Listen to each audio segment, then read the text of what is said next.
పాపం అంజన్ కుమార్ యాదవ్ మాట్లాడిండు, హనుమంతరావు గారు మాట్లాడితే పార్టీ లైన్ దాటొద్దు. కోమటిరెడ్డి వెంకటరెడ్డి వీడియో ఇప్పుడు ఎవరు నాకు పంపితే చూసినా ఏమంటాడే, చెత్తబుట్టల వారేసిన వాళ్ళ షోకాజ్ నోటీసు నాకు ఇస్తారా అని చెప్పని అంటా ఉన్నాడు. నేను చెప్తా ఉన్నా, మీ షోకాజ్ నోటీసులకు నేను రిప్లై ఇచ్చేంత, లేకపోతే మీ సస్పెన్షన్లకు భయపడేంత పిరికి రక్తంతో పుట్టలే. నేను బీసీ ఓడిగా గర్జించే బిడగా పుట్టినా. ఇక్కడ మీ పిల్లిగాండ్రింపులకి ఇక్కడ భయపడేటోడు ఎవడు లేడు. ఇలా కాంగ్రెస్ పార్టీని అడ్డం పెట్టుకొని అధికారంలోకి వచ్చినటువంటి మీరు ఆ పార్టీని రక్షించాల్సిన అవసరం ఉండే. ఏం జరుగుతా ఉంది? 2023 డిసెంబర్లో ఎన్నికలు జరిగితే అక్కడి నుంచి మళ్ళీ 6 నెలల తర్వాత వచ్చిన పార్లమెంట్ ఎన్నికల వరకు కాంగ్రెస్ పార్టీ పరిస్థితికి ఏడుకొచ్చింది. 15 నెలల ఏ కాంగ్రెస్ పార్టీ కార్యకర్తలన్నా కనీసం సంతోషంగా ఉన్నాడా? ఇలా ఎస్, నేను చెప్తా ఉన్నా, నా గెలుపు కోసం, రాహుల్ గాంధీ గారి ఆశయం కోసం పనిచేసినటువంటి కాంగ్రెస్ పార్టీ కార్యకర్తలారా, మీ అందరికీ ఎప్పటికీ రుణపడి ఉంటా. ఇవాళ మీరు కార్యకర్తలను విస్మరిస్తిరి, పదవులు రాగానే మీరు పంచక తింటిరి. ఇంకా ఎంత దుర్మార్గం అంటే, కార్పొరేషన్ పదవుల లిస్ట్ వేసిరు. ఆ కార్పొరేషన్ పదవుల లిస్టులో మీరు 30-33 వేస్తే అన్న జగ్గారెడ్డి గారి సతీమణికి ఒక కార్పొరేషన్ ఇచ్చిరు. అందులో ఏం రాసిరు ఎక్కేనా? ఆమె పేరు ఏదో గౌడ్ అని రాసిరు, నిర్మలా గౌడ్ అని రాసిరు. ఎట్లిచ్చినట్టు గౌడ్ల కోటాలు ఇచ్చినరట. ఇంకొక ఆమె నల్గొండ జిల్లా యాదాద్రి శోభారాణి గారు ఏమో, ఆమె రెడ్డి సామాజిక వర్గం, ఆమెకెట్టించి కురుమ సామాజిక వర్గంలో ఇచ్చిరట.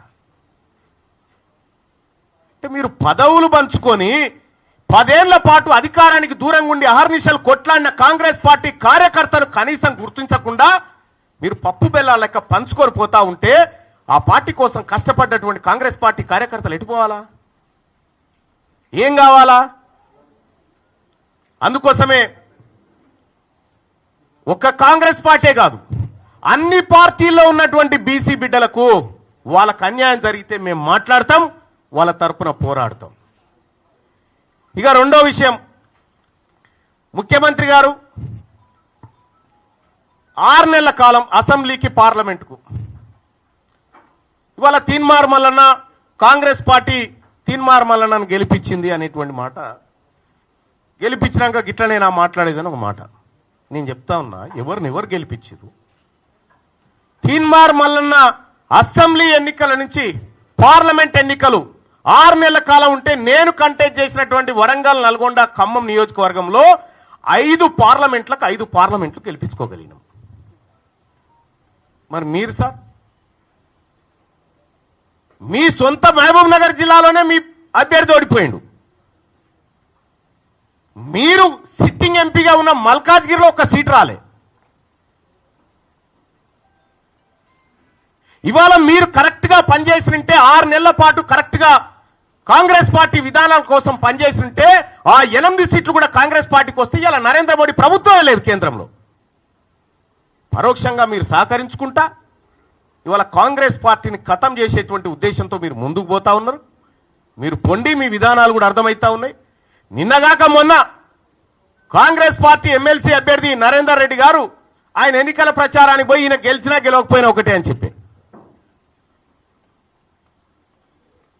ఈయన గెలిచినా గెలవకపోయినా ఒకటే అని చెప్పే, మరి నరేంద్ర మోడీ గారు బొమ్మ పెట్టుకున్నటువంటి బీజేపీ అభ్యర్థి ఆడ గెలుస్తా ఉన్నాడు. ఇంకో టీచర్ ఎమ్మెల్సీ ఎన్నికల్లో భారతీయ జనతా పార్టీ ఒక బీసీ బిడ్డకు టికెట్ ఇచ్చి ఫస్ట్ ప్రియారిటీలో టీచర్ ఎమ్మెల్సీ గెలిచి ఆ ఇంపాక్ట్ తోటి పట్టభద్రుల ఎమ్మెల్సీ ఎన్నికలు కూడా గెలుస్తా ఉంది. మీరు జిల్లాలు మొత్తం ఈ మెదకు, ఆదిలాబాద్, నిజామాబాద్, కరీంనగర్ పిట్ట తిరిగి నడుదిరిగి ఎమ్మెల్సీ ఎన్నికలు. ఏంది ఫలితం? ఇవాళ ఎందుకు తారుమారైతా ఉంది? ఇవాళ ఏడాది లోపలనే కాంగ్రెస్ పార్టీ పైన, ప్రభుత్వం పైన ఇంత వ్యతిరేకత ఎందుకు వస్తా ఉంది? ఆత్మ పరిశీలన చేసుకోవాలి కదా. ఇది మీరు చేసుకోకుండా ముఖం బాగలేక అద్దం బాల కొట్టుకున్నట్టుగా తీన్మార్ మల్లన్న సస్పెండ్ చేయడం ద్వారా మొత్తం బీసీ ఉద్యమం ఆగిపోతుందని, మొత్తం వ్యవస్థ అంతా కుప్పగూలుతుందని, నేను ఒక్కనై కొట్లాడినప్పుడు ఒక బలమైన శక్తిగా కేసీఆర్ ఉన్న కాలంలో కొట్లాడిన, మీరు లేనప్పుడు వాళ్ళతోని కొట్లాడి గీడికొచ్చిన. ఆయన మేమే గెలిపించినాడు. నన్ను గెలిపించిన మహబూబ్ నగర్లో వంశీచంద్ర రెడ్డిని ఎందుకు గెలిపియలే? వంశీచంద్ర రెడ్డిని ఓడగొట్టింది మీరు గారా? ఇవాళ వంశీచంద్ర రెడ్డి సిడబ్ల్యూసి మెంబర్ గా ఉన్నాడు, ఇక్కడ వ్యవహారాన్ని ప్రతిదీ అధిష్టానానికి చేరవేస్తాడని కుట్రబన్ని ఓడగొట్టి నీ మనిషి చామల కిరణ్ కుమార్ రెడ్డిని పెట్టింది కరెక్ట్ కాదా? ఆడ మీ వల్ల కాంగ్రెస్ పార్టీకి మంచి జరిగితే ఓకే, కానీ మంచి జరిగే పరిస్థితి కనిపిస్తలేదు మీ నిర్ణయాల వల్ల. నా మాట ఎవరు ఇంటలేరు కాంగ్రెస్ పార్టీలని అలిగిపోతా ఉన్నావుట. నువ్వు అలిగిపో, అలుగులో దుంకు. కానీ ఒక మాట చెప్తా ఉన్నా ముఖ్యమంత్రి గారు, ఈ కులగణన విషయంలో కానీ నా సర్వే నా కథ అది పక్కకు పెట్టండి, ఏది నా సస్పెన్షన్. ఈ కులగణన విషయంలో కానీ 42% రిజర్వేషన్ల విషయంలో కానీ 42% వాటా కాంట్రాక్టులు బీసీ కాంట్రాక్టర్లకు ఇవ్వడంలో కానీ కామారెడ్డి డిక్లరేషన్లో కానీ ఎక్కడైనా బీసీలకు అన్యాయం జరిగితే బరాబరి కొట్లాడతాం. ఇవాళ నేను మాట్లాడడానికి ఏమైనా అడ్డం గుంటే అన్ని క్లియర్ చేసి పెడుతుంది. కాబట్టి ముఖ్యమంత్రి గారు ఈరోజు కూడా మేము సూచన చేయదలుచుకున్నాం. నన్ను సస్పెండ్ చేస్తే నాకేం ఇబ్బంది లేదు, ఎందుకంటే తీన్మార్ మల్లన్న గత ప్రభుత్వం మీద కొట్లాడి 100 రోజులు జైలు జీవితాన్ని గడిపినటువంటి వాడిని నేను. ఇప్పుడు నీ పక్క పంటి ఉన్న వాళ్ళు ఎవరు జైల్లో లేదో ఒక కేసు కూడా లేదు వాళ్ళ మీద. అధికారం రాగానే దగ్గరికి వచ్చి కూర్చున్నాడు.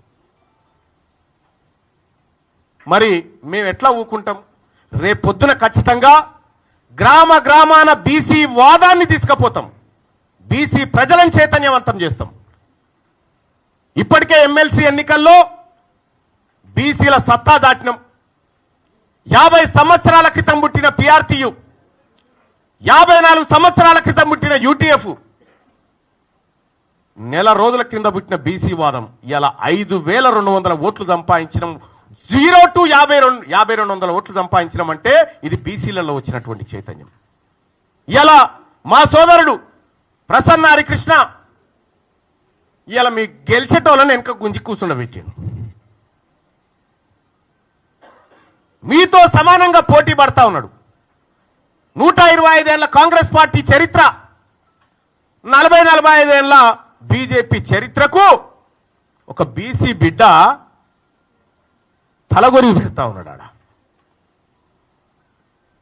ఇలా బీసీ వాదం తెలంగాణ రాష్ట్రంలో బలపడ్డ సూచనలు, మరింత బలీయ శక్తిగా మారుతున్న బీసీ వర్గాలను చూసి మీకు అక్కసు ఉంటే మేమేం చేయలేం. కానీ ఒకటైతే సత్యం, మేమింకా మీ మోచేతి నీళ్లు తాగి బ్రతికే పరిస్థితిలో లేము, ఉండం కూడా. రేపటి నుంచి బీసీలకు దక్కిన వాటా ఎంత, దక్కుతున్నదెంత, మా భూములు ఎన్నిపోతా ఉన్నాయి, మాకిచ్చిన సంపద ఎంత, మా ఉద్యోగాలెంత, మీ ఈడబ్ల్యూఎస్ కోటా ద్వారా 25,000 ఉద్యోగాలు దొంగతనంగా ఎత్తుకపోయిన లెక్కలు ప్రతిదీ బయట పెడతాం, మా ప్రజల్ని చైతన్యవంతం చేస్తాం. వాళ్ళ తీన్మార్ మల్లన్న సస్పెండ్ ఈ మేమందరం కష్టపడి సాధించినటువంటి కాంగ్రెస్ పార్టీ ప్రభుత్వాన్ని కూర్చోబెట్టి దాంట్లో కుర్చీలో కూర్చొని రేపు పొద్దుగాల కాంగ్రెస్ పార్టీని ఖతం చేస్తేనే నీకు ఇంకోటి అంటే కూడా ఆ పని కూడా చేసిపోతారు మీరు. కానీ ఆ పార్టీ బతకాలని కోరుకుంటున్నాం మేము ఈ ప్రజాస్వామ్య దేశంలో. కాబట్టి సోదరులారా, మేము అన్నిటికీ కూడా రిప్లై చేయడానికి సిద్ధంగా ఉన్నాం. ఈ సోమాజిగూడ ప్రెస్ క్లబ్ నుంచి నేను సవాల్ ఇసురుతా ఉన్నా, కులగణన లెక్కలు తీసుకొని ఎవరు వస్తారో రరి, అవి తప్పని నిరూపించడానికి మీ తీన్మార్ మల్లన్న సిద్ధంగా ఉన్నాడు. లేటెస్ట్ న్యూస్ తెలుగు మరియు ఇంగ్లీష్ అప్డేట్స్ కోసం ఇప్పుడే క్యూన్యూస్ అఫీషియల్ యాప్ ని ప్లే స్టోర్ నుండి డౌన్లోడ్ చేసుకోండి. సరికొత్త సమాచారాల కోసం క్యూన్యూస్ వెబ్సైట్ ని ఫాలో అవ్వండి. ఛానల్లో ప్రాంతీయ, జాతీయ, అంతర్జాతీయ వార్తలు వీక్షించండి. లైక్ చేయండి,